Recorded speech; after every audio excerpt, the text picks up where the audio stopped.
নির্বাচন কমিশনের ভূমিকা।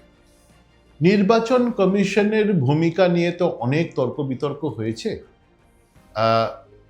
শাসক দল বলেছে নির্বাচন কমিশন নিরপেক্ষ নয়,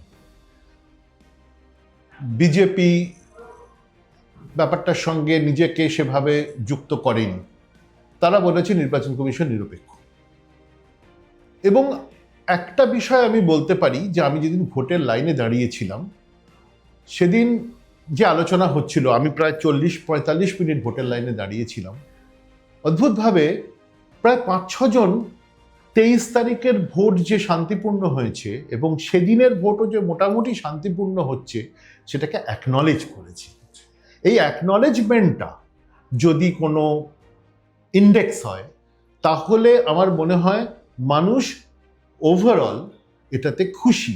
এবং সত্যি কথা বলতে কি, কোনো রাজনৈতিক দলও তো সেরকমভাবে চোখে আঙুল দিয়ে দেখাতে পারেনি যে তোমরা এই কাজটা ভুল করেছো। এবং নির্বাচন কমিশন ফলতার ক্ষেত্রে যেটা ফাইনালি বলল, এমন তো নয় যে শুধু রাজনৈতিক দলকে অভিযুক্ত করেছে।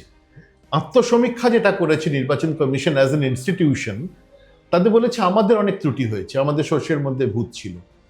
তো নির্বাচন কমিশনের কিছু কিছু কর্তা ব্যক্তি কিছু কিছু কথাবার্তা যেভাবে বলেছেন, সেই কথাবার্তা ঠিক শালীনতা বজায় রেখে বলেছেন কি বলেননি তাই নিয়ে তর্ক বিতর্ক হতে পারে, তাই নিয়ে রাজনীতি হতে পারে, তাই নিয়ে খবর হতে পারে।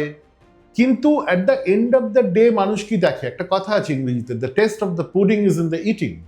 সেটা যদি তুমি দেখো তাহলে কিন্তু নির্বাচন কমিশনের ভূমিকাকে মোটামুটিভাবে ত্রুটিমুক্ত এবং নিরপেক্ষ বলতে আমাদের দ্বিধা হওয়ার কথা নয়।